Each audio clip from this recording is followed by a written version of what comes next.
Okay, assalamualaikum, good morning, selamat pagi. Hari ni projek kita pergi sekolah Sepanggam, sekolah pengawasan Sepanggam lah. Tadi berada-gadi mantap bos. So kita naik van.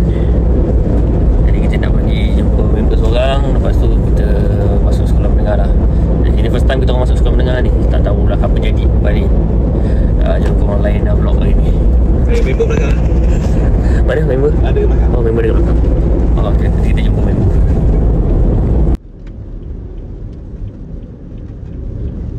Sini. Oh ya ya, kesempatan sempang. Welcome to channel.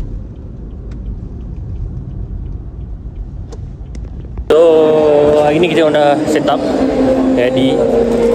Jualan sikit tu ni di sekolah menengah kebangsaan. Sekolah menengah kebangsaan. Sepanggam. Apa budak tu buat kat depan? Alah. Okeylah, jom kita. Sini ada program pendidikan dan kerjaya silap aku. Kita onda boot mereka. Jom apa yang ada kat sini. Let's go. So, ada Kolej Kemahiran Mentari Johor. Temu juga diploma kejuruteraan mahasiswa bangsa Johor, YPG, UTM, Universiti Mara, CIDB,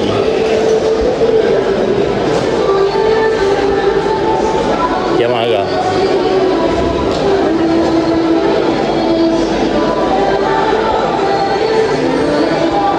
KBS, Basi, terus kami itu Basi Gudang.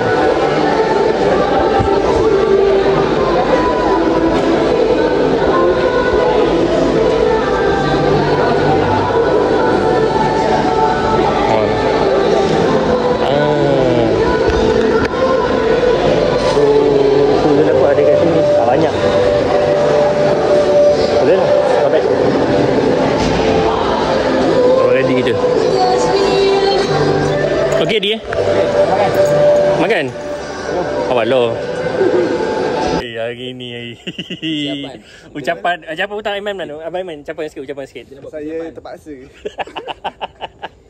Tak apalah Fadil, kita on je lah pada hari ni. Kita on je lah, kita tengok. Sini anak sini. Anak sini lambat. Anak duduk depan anak duduk depan.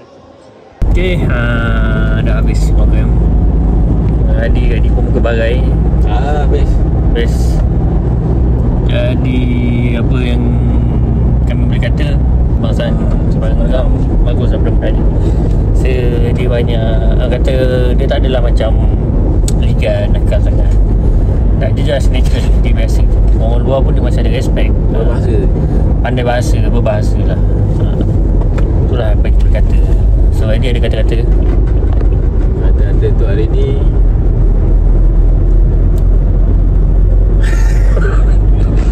Dia tak ada kata-kata. Dia tak ada kata-kata. Okey, itu saja untuk vlog pendek hari ni. So esok tak tahu apa benda esok. Tunggu je lah video lagi esok. Okay, kita jumpa lagi di video yang datang. Guys, jangan lupa subscribe ke bawah. Assalamualaikum.